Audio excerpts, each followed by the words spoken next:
Sebagai ibu kota provinsi Jawa Barat, Bandung merupakan kota terbesar ketiga di Indonesia setelah Jakarta dan Surabaya. Layaknya daerah-daerah lain di Indonesia, Bandung juga merupakan kota yang dibangun pemerintahan kolonial Belanda. Itu sebabnya, di Bandung banyak ditemukan bangunan-bangunan peninggalan Belanda.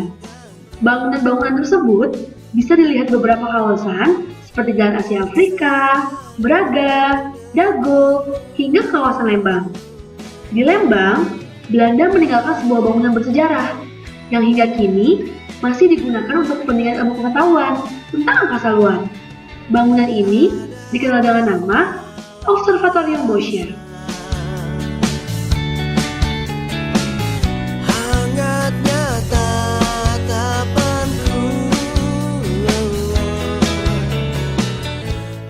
Observatorium Boscher merupakan salah satu peneropongan bintang tertua di Indonesia.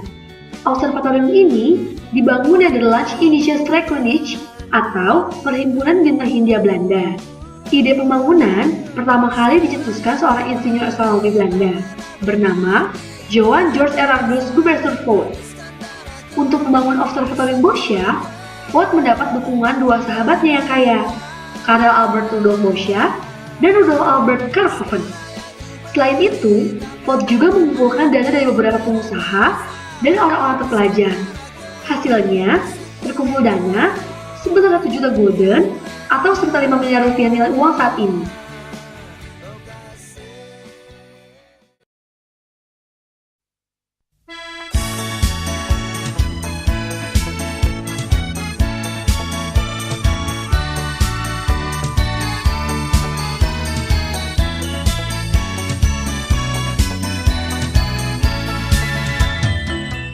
Pada tahun 1923, konstruksi observatorium mulai dibangun oleh jawatan kereta api, khususnya bagian jembatan dan konstruksi baja.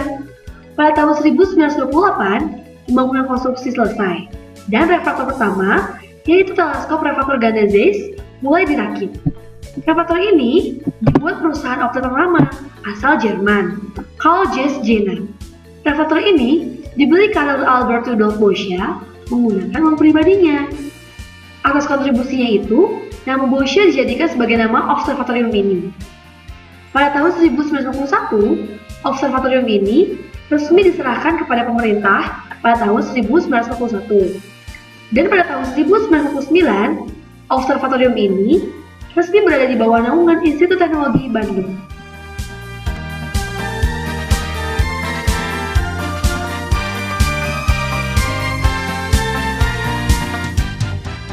Saat ini, Observatorium Boscher memiliki 7 teleskop optik dan 2 teleskop radio.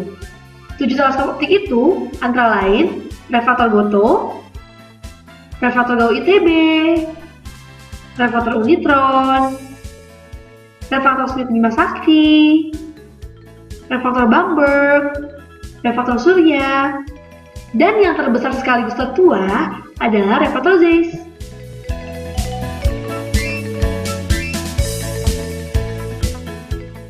Observatorium Boscher juga memiliki beberapa fasilitas penunjang, seperti perpustakaan. Perpustakaan Boscher berisi ribuan jurnal astronomi hasil penelitian. Perpustakaan ini juga berisi katalog astronomi serta koleksi-koleksi historis. Kemudian, ada pula Wisma Kerckhoven. Wisma ini dahulu adalah tempat tinggal penggagas observatorium, Johann Georg Erasmus Gubertus Vogt, dan sang pemodal Karel Albert Rudolf Boscher. Sejak tahun 2007, Wisma ini dibuka untuk umum bagi peneliti dari mancanegara dan mahasiswa astronomi ITB yang sedang melakukan penelitian. Fasilitas di Wisma ini antara lain ruang utama, museum, ruang makan, dan lounge. Fasilitas selanjutnya adalah ruang multimedia. Ruang berkapasitas 100 orang ini berfungsi sebagai ruang pemutaran film dokumentasi ilmiah, atau bisa juga digunakan sebagai ruang pertemuan. Fasilitas terakhir yang terdapat di Observatorium Boscher adalah bengkel mekanik. Bengkel ini memiliki fungsi untuk memperbaiki komponen-komponen kecil teleskop yang mengalami kerusakan, seperti baut, lensa optik, dan lain-lain.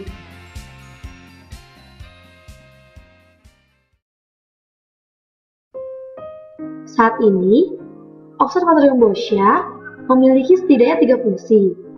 Pertama, sebagai fungsi pendidikan dan penelitian mahasiswa jurusan astronomi Institut Teknologi Bandung. Kedua, untuk penelitian bintang-bintang. Dan terakhir adalah sebagai sarana rekreasi keluarga.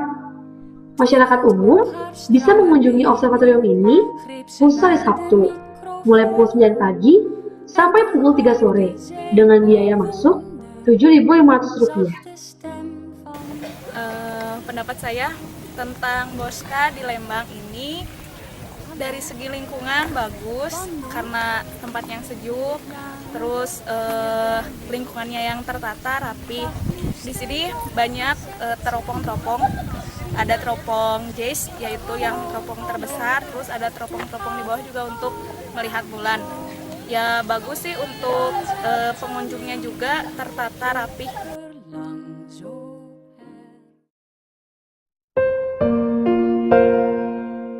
Saat ini, keberadaan Observatorium Boscia makin terancam dengan makin suburnya pembangunan kota Bandung dan pemukiman di kawasan sekitar observatorium. Pada dasarnya, sifat teropong dalam bekerja meneliti sebuah benda langit adalah menangkap cahaya yang masuk ke dalam teropong. Ketika cahaya di sekitar kawasan observatorium intensitasnya lebih besar daripada objek yang diamati teropong, maka banyaknya intensitas cahaya dari kawasan pemukiman yang menyebabkan terganggunya penelitian atau kegiatan peneropongan yang seharusnya membutuhkan intensitas cahaya yang minimal.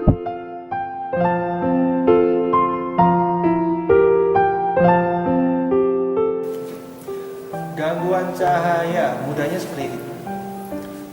Di atmosfer kita itu ada aerosol, macam-macam. Ada udara, ada debu, ada partikel macam-macam. Nah, partikel itu melayang-layang di atmosfer kita. Nah, apa efeknya dengan cahaya, hubungan dengan cahaya? Kalau seandainya sebuah kota di bawahnya memancarkan cahaya, maka partikel-partikel di udara itu akan ikut terang. Akibatnya apa? Maka langit jadi terang, ikut terang ya. Kalau langit terang, maka bintang-bintang akan cahayanya tidak terlihat dengan jelas. Akibatnya mata kita hanya bisa melihat bintang yang terang-terang saja. Nah sekarang kita kan teropong, kan efeknya ada teropong. Sama, teropong bintang, benda-benda langit, mungkin yang selain bintang, yang tidak terlalu terang, akhirnya kalau dari posisi kita, itu kalah semua dengan cahaya. Efeknya gitu.